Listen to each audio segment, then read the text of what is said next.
What up, my people? ¿Qué pasa, mi gente? Welcome. Bienvenidos to another episode, otro episodio de Hoy En Día TV. I'm your host and producer, Yesty Rodriguez. Thank you all for tuning in. Muchísimas gracias por estar aquí con nosotros. We're going to have another amazing show as per usual. I'm going to bring on my amazing co-hosts. We have Nadine Barton, author, entrepreneur. We have Dr. Ciandra, the actionist, author, entrepreneur. Yes. How are ya, lovelies? ¿Cómo están? How are ya? Happy Thursday. It's a beautiful day. No rain today. Thank you, Jesus. Hallelujah. I'll take some of your rain, okay? Have it come on over to North Carolina, all right?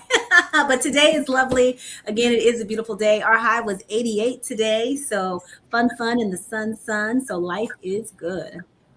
Wow, that's amazing. Yes. It feels like the pollen is finally lightening up, even though my allergies are still giving me problems, but it's all good. At least the yellow seems to be slowly diminishing, which is great.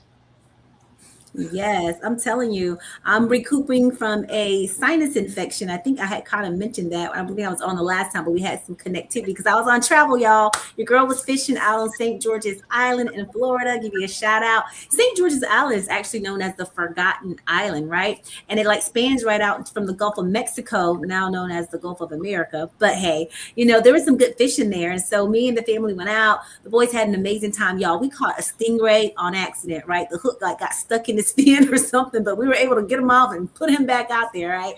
We caught several little, the sharks and stuff. They were really good size. And with sharks, if you didn't know, you have to gut them right away.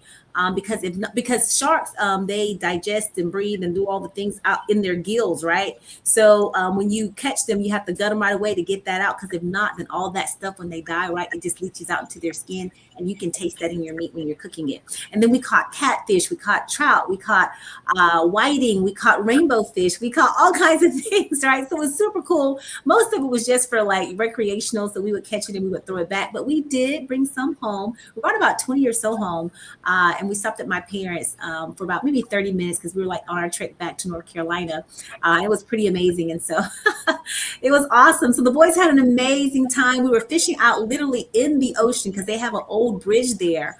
And they let people go and fish out on that. And they built a new bridge, to take you on over to the other side of the island.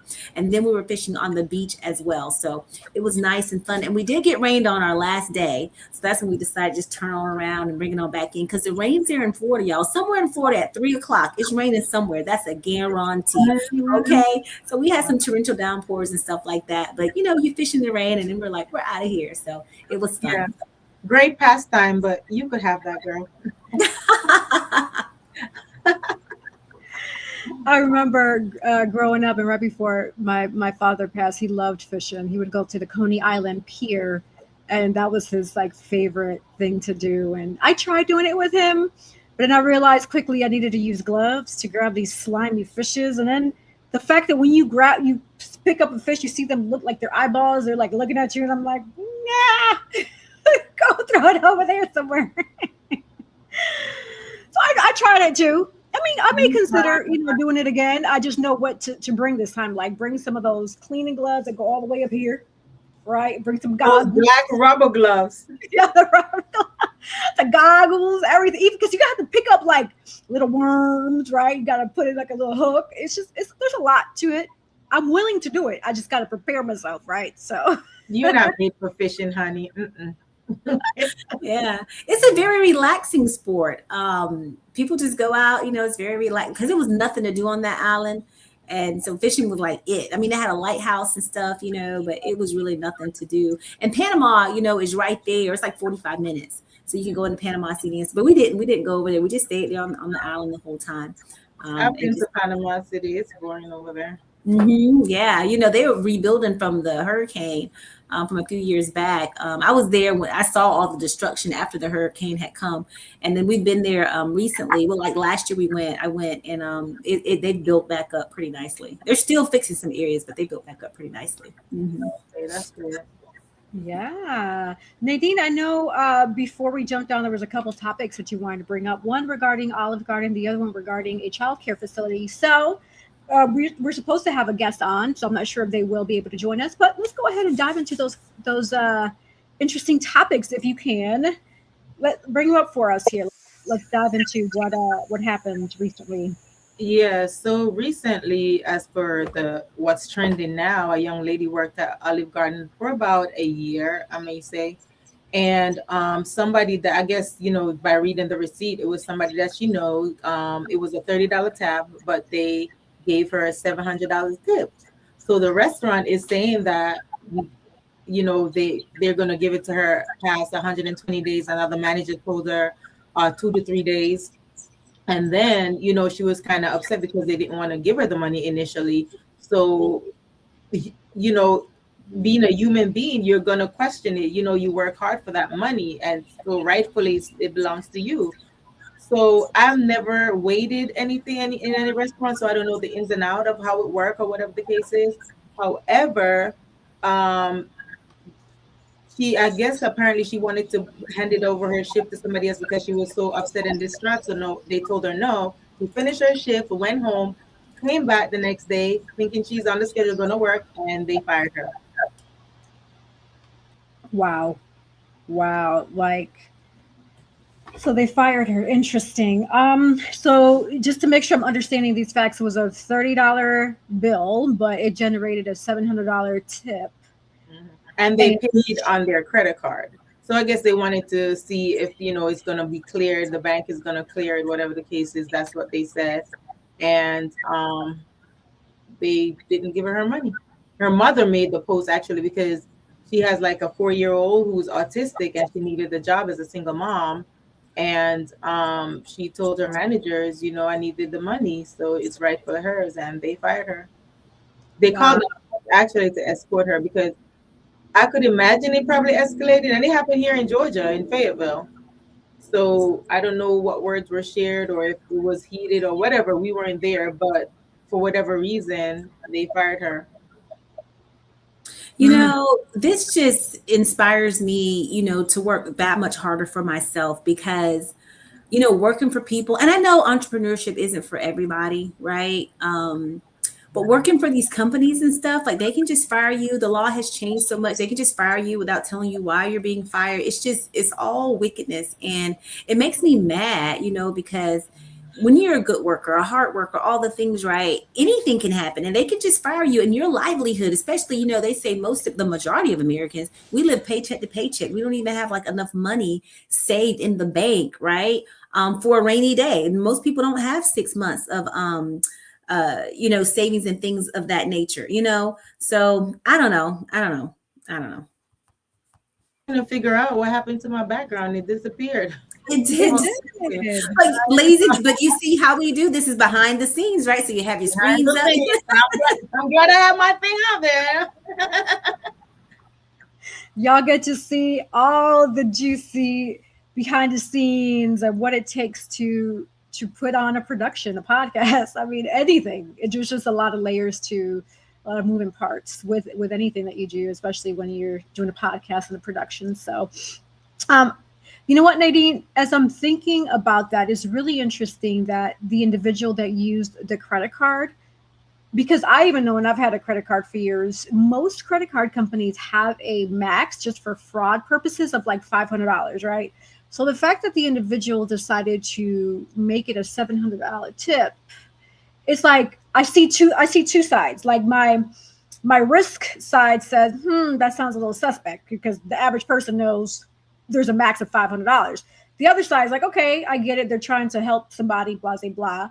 They're trying to be generous. So it's kind of like, I feel like I need more. There's a lot of layers that I'm missing to the story. I feel like I'm getting just very surface because in my mind, I'm already entering the Inspector Gadget where it's like, there's so many other things that I'm thinking about that could have been happening. And as we see in our society, there is a lot of things happening. There's a lot of scams happening. I'm not saying that this young lady and this guy and whoever this other person was were scamming, but it's just, there's just a lot of red flags that I'm seeing it as I'm listening to the story, right? Because easily somebody could have said, like, how? What'd you say? But it just depends on the bank too. So, right, exactly. Right, exactly. So it's just, I feel like there's just a lot of details that I would need. But in my opinion, like I shared a few moments ago, I see it two sides. The fact that the individual who gave the tip, they should realize that most banks have a threshold for security and safety. And on the other side, I understand that they were more than likely just trying to help an individual out. Maybe obviously they know more of the backstory regarding the child with autism and what have you. So that's just my 2 cents. So Yeah, that was just heart-wrenching. It's just, I don't know what the resolution is going to be, but if you guys know about, the restaurant world, I mean, I don't know. And would it be a difference if she had gotten it in cash versus a credit card? Would she have gotten her money then? And I heard also that you have to split your tips with other waitresses. That's how it works? Like you work sometimes, yeah, depending on the establishment. Yeah, sometimes you do, sometimes you don't. It depends on the establishment. Wow. Yeah. Now, since we're talking about depends on the establishment and then the suspicion of just safety in general, protection, I came across a post which was interesting. It came from an individual that shared it named Tiger Gogoku off of Instagram. He posted a video of a random girl coming to his house late at night, and you could hear the audio. And it's interesting because this young girl is claiming that she needed help, but a lot of the red flags were there where she didn't want him to call the police and all that. And so it sounds like there's a group of people going around people's homes scamming. And he just shared it as a reminder, like, hey, he showed proof in the pudding that this happened to him. And he's just saying, hey, be mindful, make sure that your doors are closed, your windows are locked, use exterior lighting, etc., and always definitely call 911 regardless if they're trying to say no and deny it. So apparently he actually found out later that they actually tried to get into his house. They broke some screen within his home. And so I found that really interesting. It's like people are that desperate that they're just trying to do any and everything, and it's just so sad. Yeah, she was crying too, and the red flag is like as you said, the police, and she kept looking back like somebody was right around the corner. She did that like at least 10 times. Watching the video, she just kept crying and looking back, and he was like, only thing I could do is call the police for you. And she was like, no, I just want to go home. If you really wanted to go home, you would not come to a stranger's house, you'd have called the police. Exactly, that part right there, that part. Yeah, you gotta be careful. And how the heck you were that grown and you don't know where you live, you come and knocking on somebody's house? Because if somebody said that to me, I would think like, are they on drugs? Like what's going on mentally? Like something could be happening, right? And so you're going to be concerned. And exactly the fact that she didn't want to help from the police who were there to protect and serve, right, can get you on home, lady. Red flag all day. Well, apparently, in order for they probably was already watching his house or whatever. I don't know. Was he home or was he just speaking to the camera from his phone? I don't know. I didn't see that in the post, but apparently, as you said, they later on they try to break into his house. So apparently, they probably know what he have in his house for them to do that. Probably was somebody that he know or Could be. That's a good point, because you have people working in your homes. Like I'm having some work done in my home, some new built-ins and stuff, and people case your house. My kids have music lessons. Like a lot of people come to our house for many things, right? And so people are casing, oh, can I go to the bathroom? Of course, they're not upstairs, but they can see all downstairs, right? And so, yeah, you definitely got to be careful. Yeah, absolutely. Nadine, there was another post that you came across, that a situation in Texas with a children's facility, a child care facility, right? Can you tell us more about that? That one is very heart-wrenching. So I came across this post on Instagram, and it was, like a daycare. It wasn't a school. It probably was a daycare. So it was a group of children sitting down, with the exception of one little black girl. She was standing up. Everybody else was sitting down eating. She was standing up, and a teacher was standing over her, or maybe a daycare worker, whoever she was standing over her, like directly behind her. And, she looked, maybe she was about 3 or 4, maybe 5, I'm not sure. And, kids, they move around, they get fidgety or whatever the case is. And she just yanked her by her hair and said, eat your food, no. And she was just treating her bad. I'm like, really? If you see the post, it'll make you real angry. So I'm like, I don't even understand. I think a later post said she had gotten fired. So I don't know if you had seen the post, CC. Yeah, I saw the video, Nadine, and it was sad to watch. Like, yeah, no, and the fact that the person recording the video, like they were both laughing. I'm like, how old? First of all, how old are you, ma'am? Like, grow up. Right. And second of all, it's like they don't realize that the karma that they put out in the world, and I say this often in the show, that negative karma is going to come right back to them and their family. It's like what you put out, negative or positive, it's going to come back. And unfortunately, they're going to get that negative karma. Yeah. Because you treat no kid that way at all, especially parents entrusting you all, these individuals in the child care facility with their kids. No, that's a no. Yeah, like she grabbed her by her shoulder blade from behind, from back to back, and then she was yanking on her hair like, what? Yeah, you sow what you reap, and it's coming back. And children that are innocent, God don't like ugly. So I hope she doesn't have children, because God forbid, I don't want anything to happen to her kids if she does, but you can't do that to people. Absolutely not at all. Now, ladies, we do have a special guest waiting for us behind the scenes. Now, before we pivot over, I just want to make sure we don't have anything else for our trending topics that we want to bring up. Well, yeah, I did want to mention something. And so this just kind of came out today, and it's been brewing. So you got people say, oh, it's nationwide. It's not nationwide. So don't get all into a tizzy, but it could be. And this is where you, the American citizen, can get involved, because now they're, putting up more cameras, right? Like we don't have enough already, but they're putting up more cameras on the freeways, I-95 especially. They have them in Pennsylvania. They have them all over now, right? And basically on I-95, supposedly there are a lot of deadly crashes and accidents and things of that nature. So the purpose is to curtail that, right?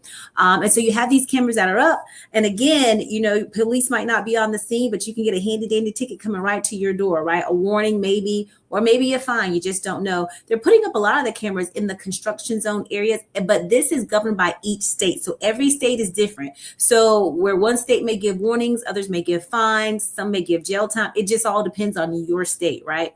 But what they're trying to see, if this does curtail, right, these accidents and all the things, driving while on your cell phone nowadays, right? It's even more dangerous almost than like drinking and driving, right? Because you're having so many incidences and accidents because people are not paying attention. And so if this does work, right, in the state of Florida and other states that have already kind of picked these things up, right, it's going to change the way that we drive. Most people, if you see 70 miles an hour posted, you're going to kind of go like 10 miles over, and cops really aren't going to pull you over, right? But now they're saying they're reducing that speed to like 6 miles over. So you can't, so you could get a ticket for that. But this is going to be interesting to see how this all plays out and if it actually does pass, right? That kind of thing. But they're mainly putting the cameras up in the construction zones areas, not necessarily to putting around all of the freeways, like just, all the way through, but mainly around the construction zone areas. And I can see that because I see people zooming through these construction zone areas, especially when people are working at night. Like these are people's family members out here working, right? My uncle works for the Department of Transportation, so he's been out there on those roads building bridges and doing all the things, right? It's a good paycheck, but it's very dangerous work, especially if somebody's on their phone while driving, not seeing the worker out there, and then there's a crash, and it could be a deadly one at that. So just make sure that you're looking out for that, because like I said, it's already prevalent in Pennsylvania. It's now in Florida. Happening, and then some other states too are thinking about picking this up as well. North Carolina being one of those states too. Yeah, maybe that will help, since they're going to be doing the cameras. Maybe that will help, eliminating them pulling over a lady with no arm, saying she was holding her cell phone with no arm. Did you see that? I don't know. I see like pros and cons to this. I see it as a way to make money, right? Just another scam on the American public, right? Just another kind of, and then I also see it as a way too to help, possibly deter those that are those offenders, on the cell phones, drinking and driving. You can catch all of those things too, but I just really see it as a money grab, honestly. Just like I remember when I lived in California and they put up all those red light cameras everywhere, and it can be just by like a little smidgen of a second, like, you were making it through, your light was yellow and then it turned red and they got just the back, you know what I'm saying? And then you're getting the ticket and you're like, what? I was through the light. You know what I'm saying? So people are going to court left and right, all of this stuff, because they are saying in some of these states, you may have the option to be able to appeal the case. But in some of the states, they're saying you might not have no option, zero option. If the ticket comes to your door, you just got to pay it and kind of live with it. And that's not how we are built in America. That's not our freedom. That is not democracy, right? First and foremost. And so I can just kind of see the pros and the cons, but we'll see how it all plays out. The thing is that the American people begin to, make a ruckus about it and say, hey, this isn't fair, just like they did with those red light cameras in California, because they ended up doing away with it. They spent all of this money because it was a money grab. But when people were coming up and they were saying, oh no, you see, it was off, and they were taking these things to court, and the people were winning the cases because the lawyers were like, you see this camera, you know what I'm saying? So they had to throw it out. So they began to lose money. So they just the cameras are up, but they're turned off. Like they serve no purpose really. Yeah. Or how about you're driving on a freeway, or you're doing a long distance trip, whatever the case is, and you're in a 60 zone, and right around the corner, as soon as you turn the corner, it drops to 45 and there's a cop waiting for you. They do that to trick Speed traps, yep, all the time. Mm-hmm. Like, yep. How can you see it? It's crazy. And then what if you're accelerating and you're passing someone, right? And then, sometimes when you go around somebody, the person in the lane that you're going around, they don't like it. So then they begin to speed up. And, then you're trying to go the same. So now you're trying to speed up to get out of the left lane to try to get over. And we'll say, what if you do that? And the cop comes. My husband got a ticket because, and this was in Georgia, and we got Florida tags. I'm just saying. But when the dash line shows where you can like go around and pass. So our lines were dashed, and we were going around this car, and the car sped up. So then my husband had to gun it to get around, because it was just one lane going, one lane coming. He had to gun it to get around. As soon as he did, the line turned solid again, and there was Mr. Police Officer right there, and we got a ticket. That happened to me in Florida. My only ticket I've ever gotten in my life, I was in Florida, and then there was this old lady driving, and there's a lot of cars over, and I was trying to pass her. So I passed her over into the HOV lane, and the cops think I said, sir, I was trying to pass the old lady. She wasn't driving. He gave me a ticket, not even a warning. He gave me a ticket. I'm like, that was the only ticket I've ever gotten in my life. Knock on wood, because listen, I'm not trying to get any more tickets, but that was crazy. That was a long time ago, though. And then lastly, on this last thing, they were saying now, like for the HOV in some of the states, not all, it's not, carpool is normally like 2 or more, right? But they're saying 3 or more. And I don't think that's right. Because if you're just one person, that's a single person. But if I got another person in my car, that's clearly could be a carpool. You see what I'm saying? But now they're trying to amp it up again, and that ain't right. Trying to make money, because guess what? When those rules come out, not everybody, they're going to see it. So now those 2 carpool people that are driving, they're going to be in the lanes, and they're going to get pulled over. And the cop's going to say, well, you should have read the rules. Yeah, it's getting scary out here. They're trying to find any way possible to just pull people over for shenanigans. Like, come on now. There's so many other people that do not deserve to be driving. Like I'll be recording a bunch of them too with my little dash cam. Like, you deserve a ticket. You deserve a ticket. It's smart that you have a dash cam. I think that's very handy, and people should have that more, because there's all kind of craziness going on, and those dash cams have really saved people's lives. They have shown, what's going on with people. Say, oh, this happened, and they're like, no, it's on the camera. It's really handy to have those. What about the dash camera that it was all over TikTok on Facebook, like probably 2 years ago or so, where the scammer it's like they had 2 cars, right? So one of them went around the lady's car, and the other one was in the back. So they mashed on their brakes so the lady could run into her. And then the one from the back came and said, oh, they were a witness.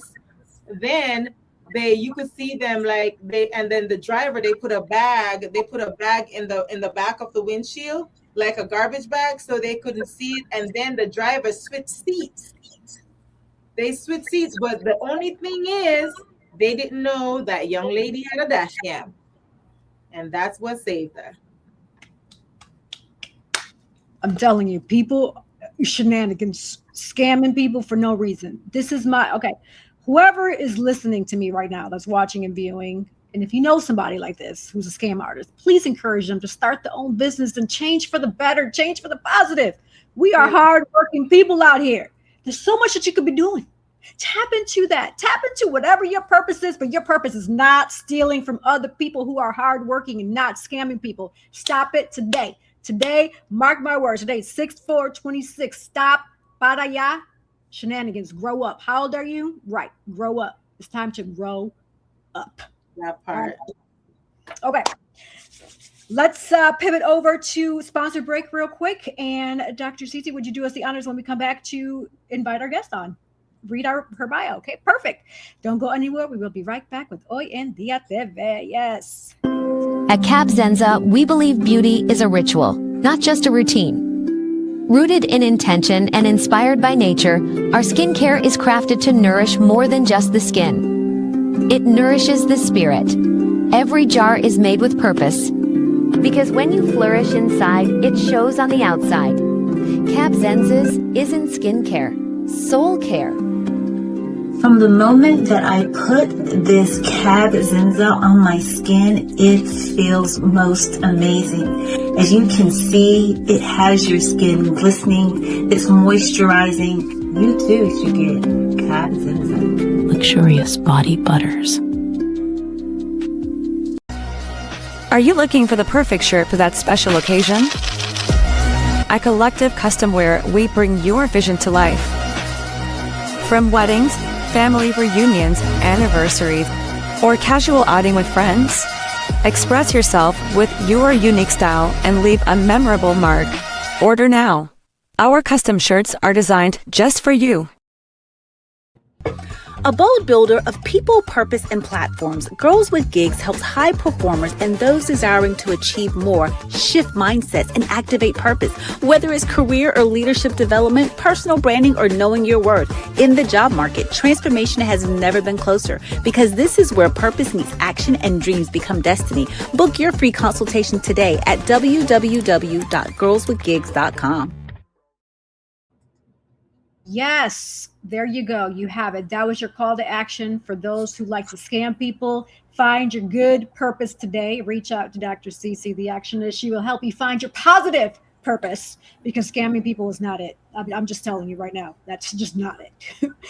Get away from the negative.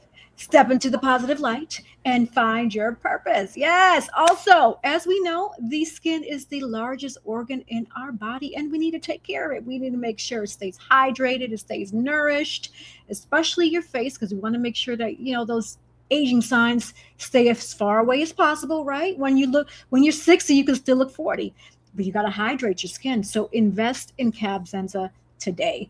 And if you have a party, an anniversary, a wedding, whatever you have coming up, invest in Collective Custom Wear, custom-made shirts. Look at that. Hey, we have our Hoy En Día shirts. And, hey, good quality for any occasion. Invest today. So, yes. All right. Let's pivot over to our special guest. So, without further ado, spotlight's on you, Cece. All right, let's do it. So we have the honor of meeting Dr. Debora Keller, who is a first-generational scholar from Mayday, Georgia, who earned her doctorate in February 2026. She attended school in Eccles County, Statenville, Georgia. I know that place. Okay.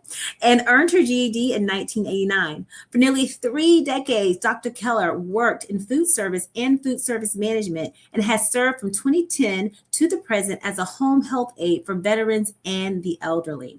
In 2017, she began her 8-year journey in higher education at Keiser University, overcoming an initially challenging transition to academia.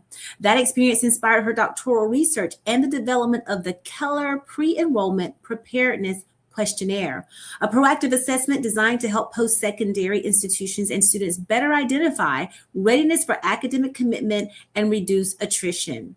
Her dissertation research was nominated for this year's award. Out of 439 doctoral graduates, her research was among a select group representing the top 9%, which was a tremendous accomplishment and a reflection of the quality and the impact of her work. Dr. Keller currently serves as a senior research consultant at thornbrook.org with Dr. Lewis Roel, PhD, and tutor students in statistics using Jamovi through nowtutorfloridas.com. Without further ado, let's welcome Dr. Keller. Hey, how are you? Hey, good to see you. Good to have you here. Good to be here. I love your background. It's very nice. I like it. Oh, I designed that. Did you? Yeah. Very nice. I'm somewhat putting together. The guys have got me putting together a podcast, and so far I've gotten through 10 episodes. Not like done them, but created them. And now I'm editing papers that we're getting in. And so when you call me, I was smack in the middle of a dissertation. I was like, "Oh, I got to stop." Anyway, yeah, you stay busy, but it's hard. It is hard. Yeah, absolutely. Well, thank you so much for joining us today. We're truly thrilled to have you here on Hoy En Día TV. You have an amazing bio that Cece just read. In a nutshell, who do you say you are, Dr. Keller? Well, during those 3 decades, I raised 2 kids. So it wasn't like I could just think about school, but you couldn't have told me over those 3 decades that I was going to do what I have done. You could not have made me believe it. But some of the things that we went through during that time made me realize it was possible, because I escaped death so many times. I mean, really, that it is very scary to think about it. But yeah, escaped death right there in Mayday, Georgia. When my kids were like 4 and 10, my husband just would not stop drinking. And so I thought that if we separated, actually, I had a dream 2 weeks before anything, and I dreamed death was chasing me. And this was a dream I will never, ever forget. And it was so real that the end of the dream, I actually got up and ran. And when I woke up in the dream, death had caught me, and it was my husband. And it was like, you got to get out of this. But it wasn't like I grabbed all of it. It didn't, my head didn't wrap around it. I was just like, stop drinking. The drinking's got to stop. He was a cop. I mean, he was a veteran. Anyway, for about a week, he tried to follow me everywhere I went. And I had to trade vehicles with my sister, who had just got a Tahoe. So he didn't know what vehicle I had. It got really, really scary. And I had to put one child in one spot, 30 miles down the road. I had to put another one just to keep them safe. And he ends up telling me that one day he would be fine, and the next day he would tell me we were going to get divorced. And I was just like, I wasn't trying to push for this. I was just trying to get him to stop drinking. And so, I was just like, well, if that's what you want, that, if it means more than us. And anyway, about a week passed, and I got really, really, really scared of the way he was acting. And so I had my kids safe, and he had broke into the house, and I was over at a friend's house. I didn't never get to see any of my school friends during our marriage. So I hadn't got to see her in a long time. She was just like, stay over tonight. Just stay over your house. I didn't have any furniture. I had my trailer at my place in Mayday, but I didn't have anything but the clothes on our back when I finally got out of that house with him. And we lived in another county. So I moved back to where my home place was in Mayday. And he broke into my house. I stayed at my friend's, but he broke into my house. Had a picture of me and my sister as little girls on one hand, and had on the other side had the keys to my work, my restaurant. I had worked in, yes, food service is something else. And that tip thing, we'll have to talk about that. But anywho, he had everything that I would need for that work day, but I had gotten somebody to work for me because I was scared. I had to change up my schedule just to try to keep him from, he had scared me. He broke into my house. He got a hold of my son's gun that my papa had left him. He loaded it with 4 bullets. He didn't load it with 1 or 8. He loaded it with 4. Put the chair right in front of the door that we would have walked in. And when we didn't come home, he took his own life. He was planning on taking us. And that was how close it came. And death really was chasing me. God just wasn't ready for me to go, and he saved us. And there was a lot more for me to do. I mean, that's how, in Mayday, things like that don't happen. If you blink, you miss it. It's just a very small place, like Whistle Stop in Fried Green Tomatoes, how it kind of just became a place where the train just went by because it was no longer a stop. That's what Mayday was. And just that one time, it was so close. If I'd went home, if I'd got my kids, if he'd have popped us off as we walked in the door. He was a cop. So you think you're safe. Not always. Not always. Anywho, we went on, and that year, my kids changed schools 5 times because kids are cruel. And if anybody in the schools that they were in found out anything about that, I changed them because I didn't want them to go through any more than they had already been through. And but they still passed, and that just shows you how resilient kids can be. I mean, they went through hell, and my son is doing great. My daughter's had some problems, but she's trying. But my son's my rock. But we almost didn't even exist. I mean, that's how close it comes. I started school at the age of 47, and I finished a 12-year degree in 8 years. And when I started school, I had no idea that word meant more than the word, W-O-R-D, word. I didn't know it was a word processor or that I was going to have to type my paper. I didn't realize that cursive was no longer in. I didn't know anything. And the first thing they did was throw me into algebra 1, 2, and 3. I about pulled my hair out those first 3 months, but I made it. And now I teach others that were like me, because the reason why I went through school and I did everything that I did was because I wanted to create something that would help people realize where this person was. When I first started school, they gave me by the 3rd day in college, I called them and told them I was too stupid to be there. And they wanted me to come in, and I was like, I can't do it. I was just too upset. I had fallen apart. And the next day they gave me these tests, and they were like, well, there's nothing wrong with your learning. Actually, I'm attention deficit and hyper disorder, but I didn't say anything because I didn't want to be accommodated. I wanted to be treated like everybody else. So when they gave me those tests and said that, I was like, that test has not been created. And I spent 8 years working on what internal aspects of the self would have to be measured to be able to say whether a student was ready or whether they just need a little bit of time to prepare themselves because they don't know what they're, when I walked in that school and I signed up and I got in and I got all those loans, I had all this stuff on me and the pressure was intense. I didn't have a choice. I had to push through. I didn't have a choice.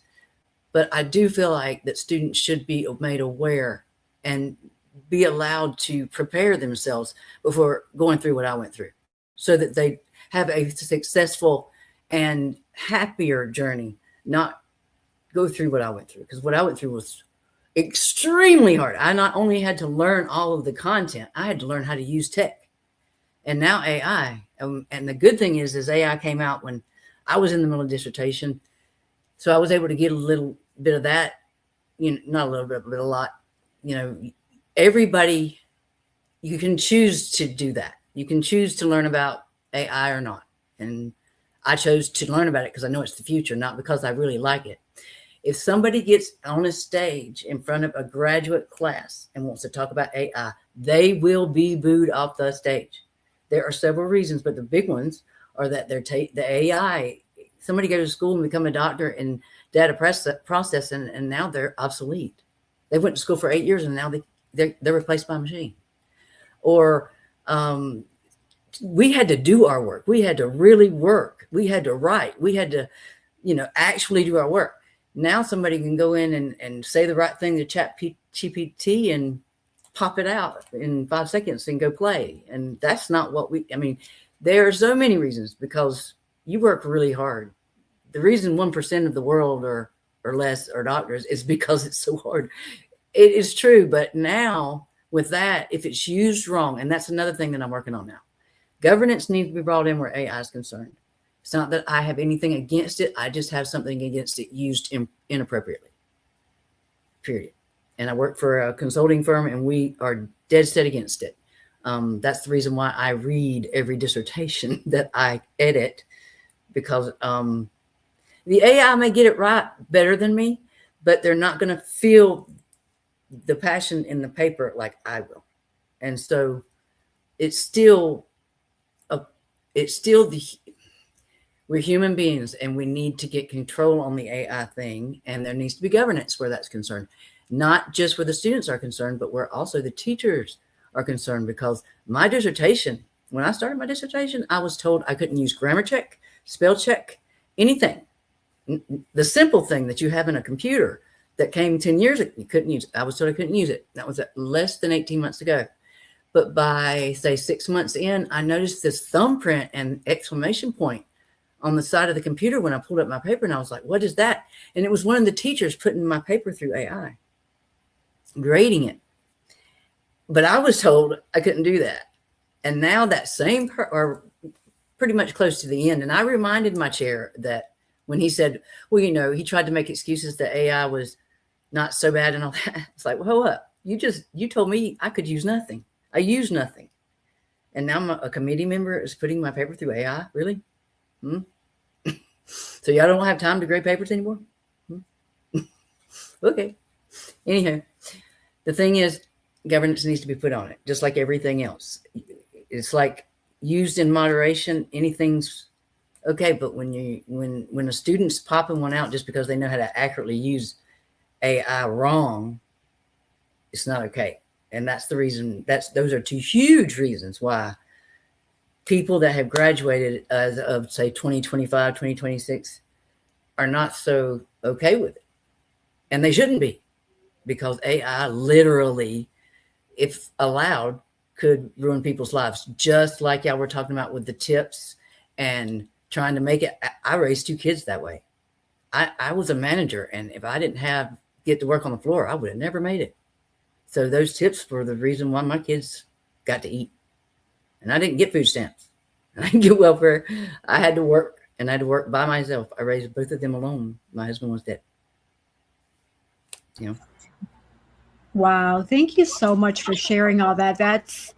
Your story is definitely deep. I see that you're a survivor. You're resilient. You push through, and you overcome, and that's amazing.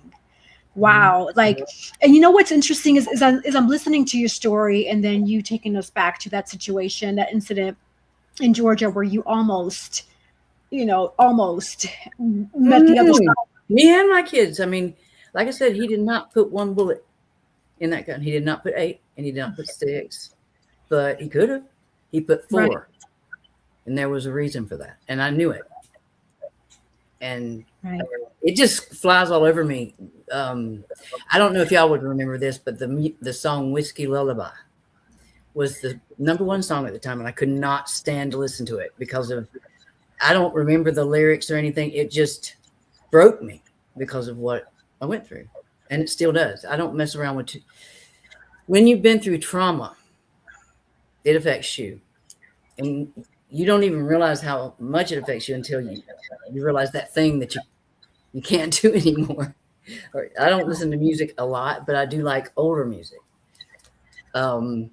Since I've been out of school, there's been times where I've had like a lull in at Thornbrook and in tutoring. But when I'm tutoring, oh my goodness, I'm working hard.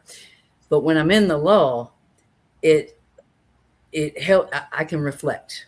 One of the main things about psychology is psychology became a science just by 1/8 of a second. If William Wundt hadn't shown that he could measure thought at 1/8 of a second, which what he proved was we do everything sequentially. When you think you're doing something multitasking because you're doing it in a second, that just means that you can do 8 things sequentially in a second.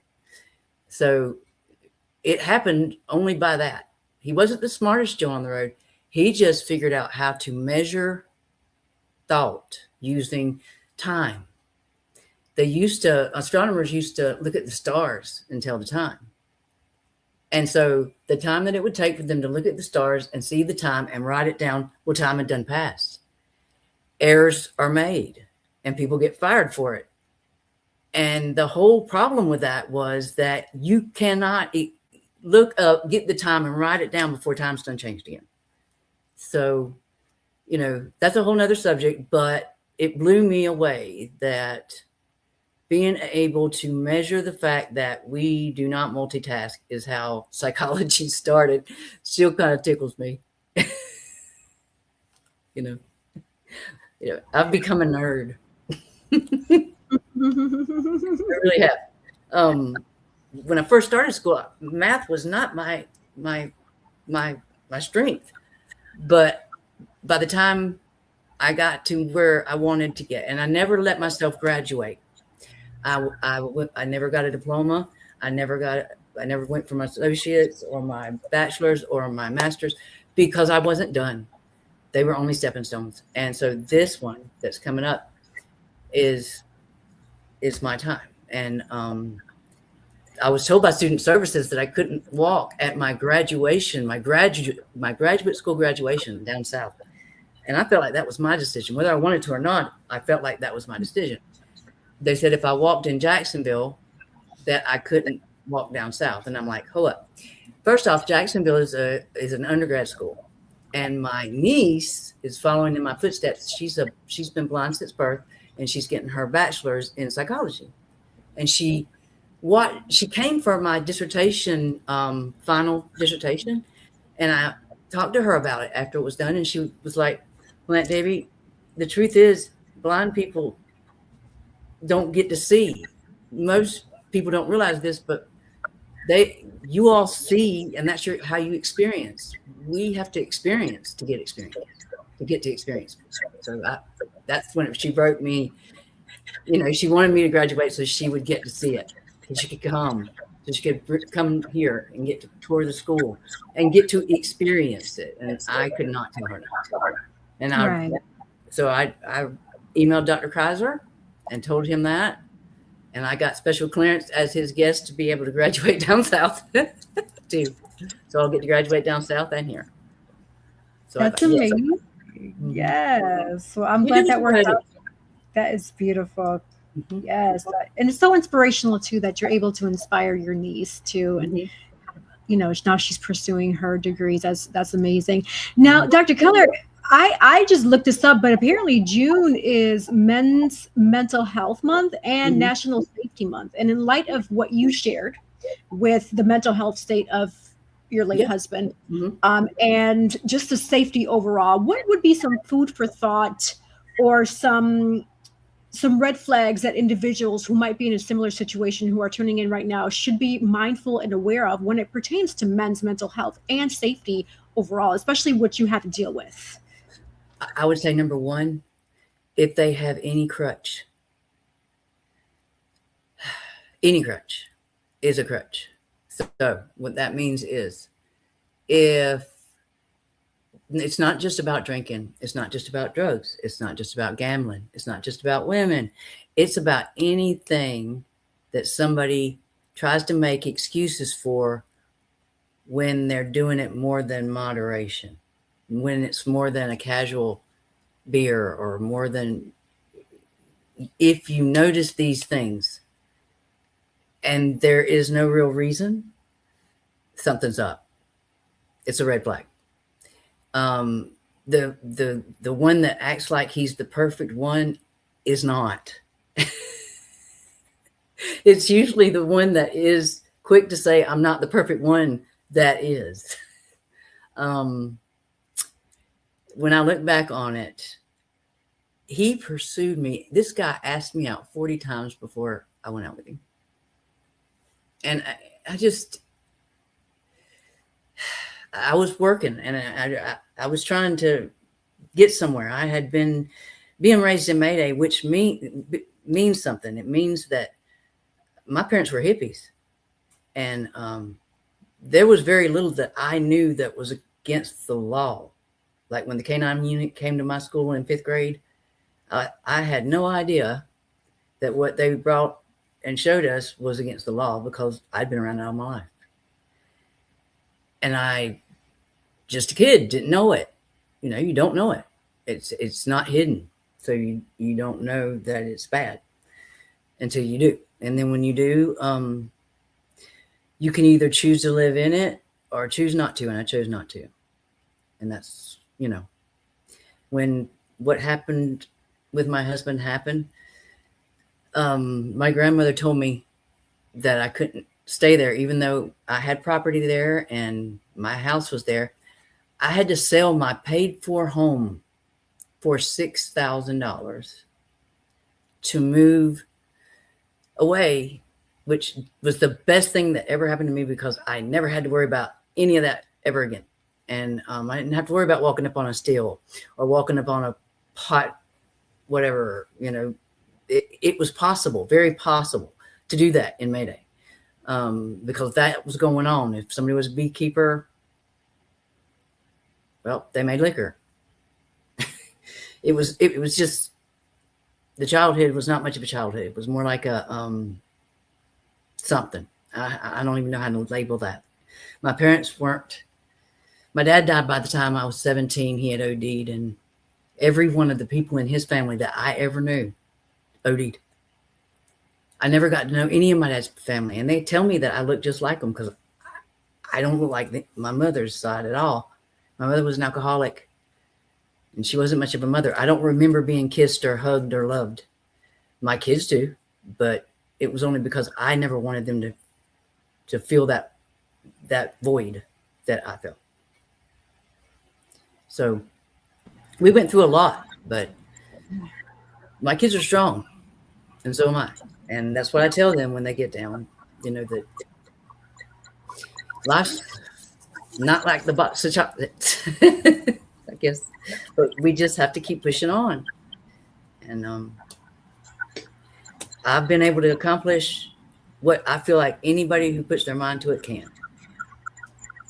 Absolutely. You know what? Thank you so much. Because the more I'm listening to you, I'm even getting more inspired, because there's a lot of people that, not all, but a good majority, that tend to fall victim to their circumstances, and especially from childhood. But it sounds like, based on your childhood upbringing, it wasn't the easiest for you, and you still kept pushing through. What helped you push through? Because sometimes it can get tough when you're, especially being a kid, and you're seeing there's a lot of negativity around you. What motivated you to keep pushing through and continue to be resilient, and not become the victim of your circumstance, but be better than that situation, right? I can tell you exactly what did it. My mother was a hateful person. She wasn't a mother. By the age of 16, I was living under Mayday Bridge. During that time is when I woke up and decided I was not going to be that. She had kicked me out, and it wasn't a year later that my dad passed. And that was when I just said enough. And that was the reason why I went and got my GED, because I had to work. I had to make it. I had to move on. And when I moved, like the trailer that was in Mayday, where when Ricky did what he did, I had left the trailer, but it was still a really nice trailer. It was just that he worked as a police officer in another county, so we lived there. When I moved back, and I moved back because you've got to pay for a home, and you're in the middle of a mess. I never wanted to divorce my husband. I just wanted him to stop drinking, and I didn't realize just how messed up he was until those few last weeks. I mean, I had no idea how bad things were going on inside of him. And it just goes to show that there's sometimes you just can't peg it. You just, where men or women is concerned, you can't always see it. Now, if you go through 8 years of school and you're taught as hard as I was taught, the sad thing is you can listen to somebody, you can hear the lie, and you love them, and they're your child, or they're somebody that, like your grandchild, or, you know, somebody that you care a lot about, and they're lying to you. And you can hear it. You can hear the crack in the voice. You can hear the tone change. You can hear so much that just makes you want to just tell them to hush, because you're literally taught how to be a human lie detector, and so much more. But sometimes I have to just stop people and say, you know, you don't have to talk if you're going to lie. And I don't mean to say it in a mean way, but I am completely truthful and blunt. And in my own speech, if I try to tell a story, I'm going to tell on myself before the sentence ends because it just don't work. Not for me. I already know that there's somebody out there that hears it, and me being able to hear it myself, it just will not allow you to lie. But where it comes to men, we're all diverse. So to me, and because I'm at the age of 55 and I've lived, it's the guy that says he's not perfect that is. It's the guy that walks the extra mile, not that asks you out 40 times, but that does the things for you that you need, not tries to pursue you, but looks out for you. You know, those kind of people. You can base a lot of what you see in a guy, really, the way they act, their mental standing is going to come out. It's not going to be able to be hid. So just be mindful. And even men, we all have to be mindful because I think we all get a little mental every now and then. I had to. I went through some stuff. Yeah, you did. Wow. Yes. Thank you so much. I'm going to spotlight Cece with some follow-up questions. I have a ton more, so I have a feeling that we're going to probably bring you on for a part 2 because there's just so much more I want to uncover, but I'm trying to be mindful of time here. So Cece, I'm going to spotlight you for follow-up questions. Yeah, absolutely. So again, just a pleasure to have you here. Didn't realize your story was so deep and profound and inspiring.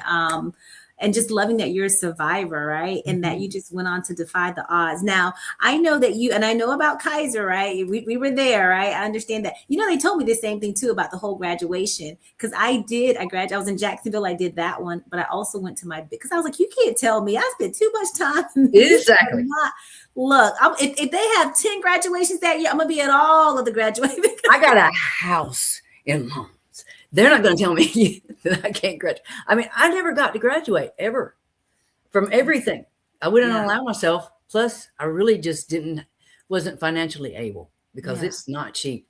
No, it's not. But this matters because, you know, I worked my tail off and I made it. And not only did I make it, but I created something that could really revolutionize education and could really put a huge dent in the $1.8 trillion student deficit if they would handle it at the individual level before it ever happened.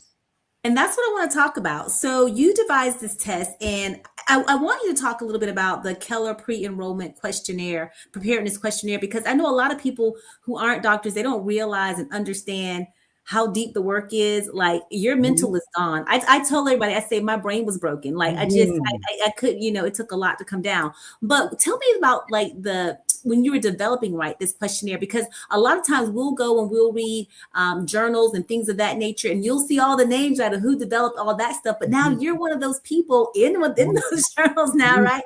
Tell us about the rigorous process, you know, what you have to go through to develop those types of things, because now you're going to be the names and papers of students that come behind you citing your work, right? Tell us a little bit about that. Well, right now I've gotten the journal. When you go to do the journals, like your article goes in journals, you have to create a different article for each of the, like applied psychology, where I applied my learning to create this test, or adult psychology, where it'll be written just a little bit different. They won't see different things. So you have to create different articles for different journals about your dissertation. So I've gotten about 4 or 5 of them done. And Dr. Bracken, my chair, and my committee are allowed to be co-writers. Now, I was the one screaming, why can't we be the first ones to do this? Where they were telling me that this has never been done.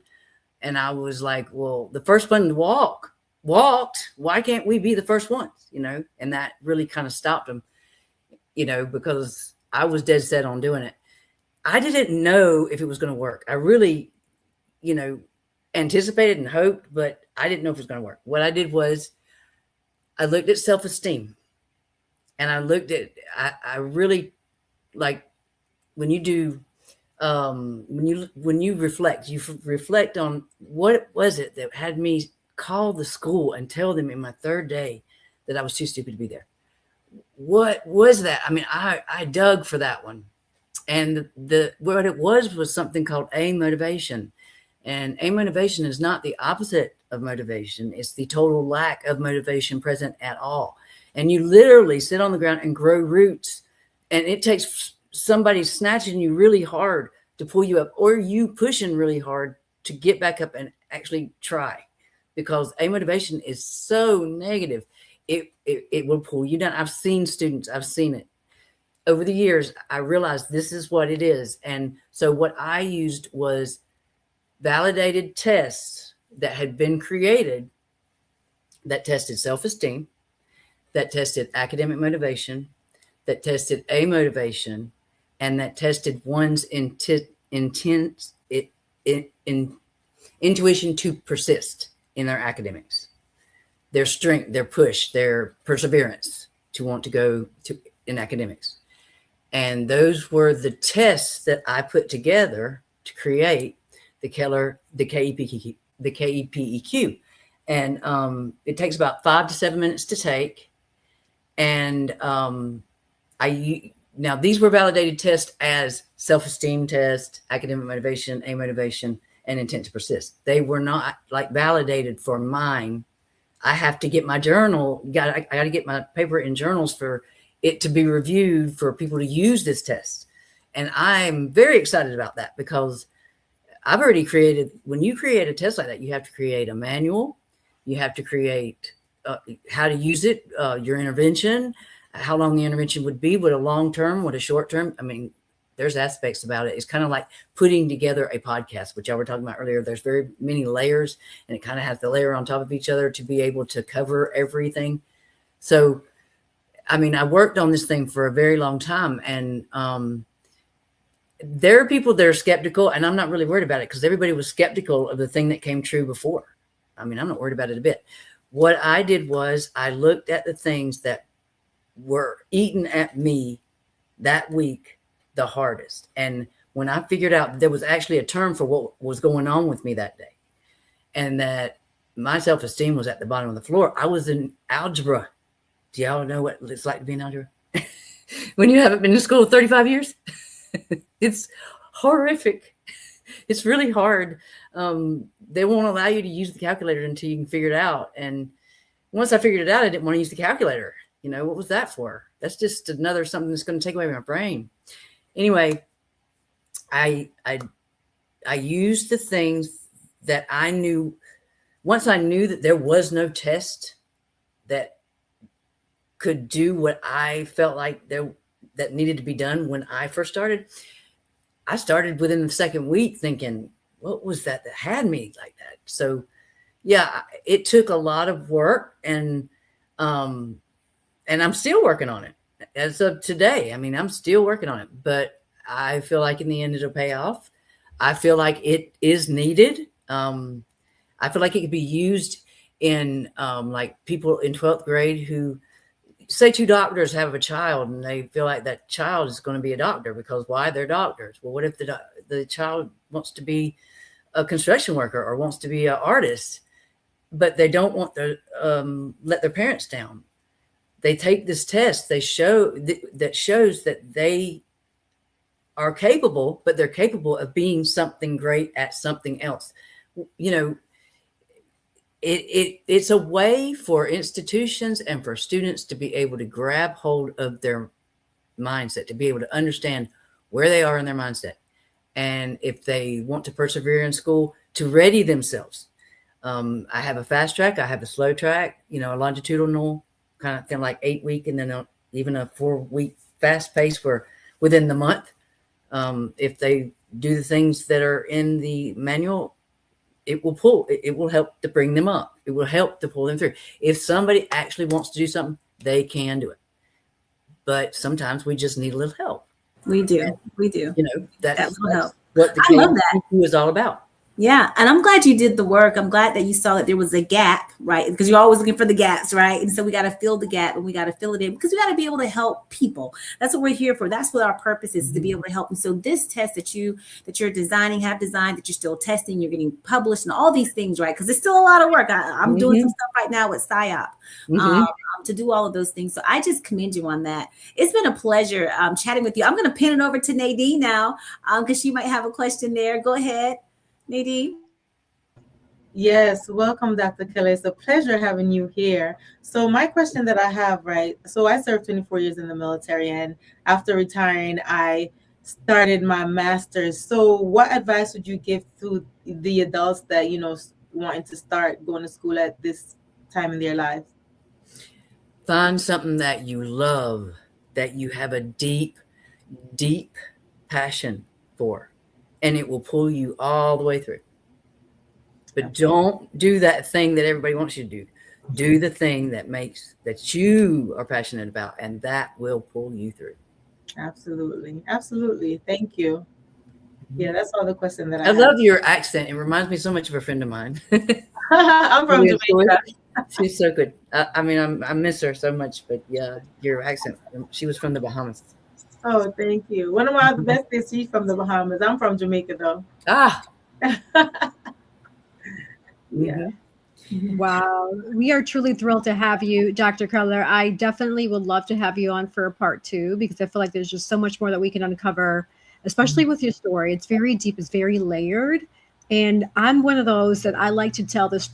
I like to pretty much share the whole book, right? From the beginning, as we turn the pages, walking through, progressing in your lifetime. Like I want to see the whole thing. And I would love to have you back if you would be interested. You are welcome to join us. Yes. Yeah. I mean, there's so much more, but y'all don't have that kind of time. You really don't. I mean, I can't even, to be from Mayday, Georgia, I have had one of those lives that I don't regret anything and I wouldn't turn back. And it's been extremely hard, but all I have to say is that pressure is a privilege. And the reason why is because when I was put under the most immense pressure, it pushed me to push harder, to be better, to do more, to exceed, to excel, and to be successful. It sounds like maybe one day in the future you should consider turning your life story into a Lifetime movie. I mean, I'm pretty sure Lifetime will jump right into that occasion. I mean, because there's a lot. There's a lot. And so, yes, we would love to definitely have you back. So what we're going to do next is we're going to pivot over to our last minute words. This is an opportunity for each one of us to remind people who we are, where they can find us, follow us. If you have a inspirational quote, anything last minute that comes to your heart that you want to share for those who want to find you, follow you, work with you, this is an opportunity to do that. And so to get a glimpse as to how that looks, I'm going to have Nadine start us off, followed by Dr. Cece, then you, Dr. Keller, and then I'll close out with the remaining sponsors and my last minute words. All right. So as you guys know, my name is Nadine Barton. You can find me on Instagram at Nadia, NADIAB _1202. I'm an author, actress, and retired from the Navy. But if you'd like to get copies of any of my books, you could visit at www.myfirstandlastname.nadinebarton.com. And like I always say, life is 10% of what happens to you and 90% of how you react. So treat people nice.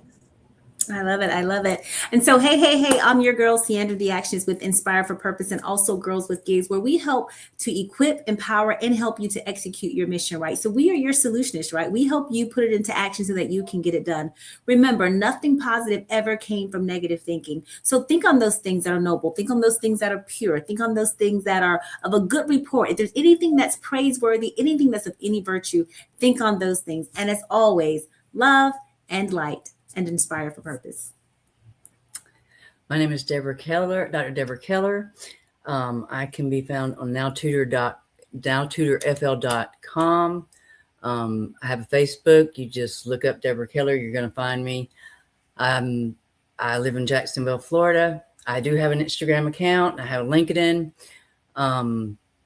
I do a lot of tutoring with graduate students and with dissertation students, and I also work with Thornbrook.org Institute as an editor and as the senior research consultant.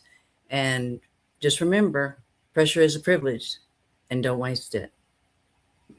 Yeah, very deep. Yes. As always, I'm super thrilled, super excited. We have another special guest on today's show. And wow, very deep conversation. We learned so much.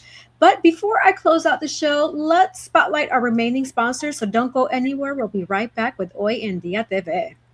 Sponsored by Collective Wear, available at www.yessirodriguez.com/shop and myrod-enterprise.com/shop.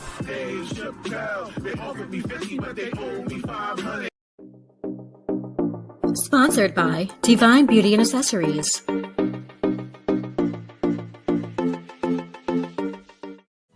Watch Hoy En Día TV, Thursday, 7:30 p.m.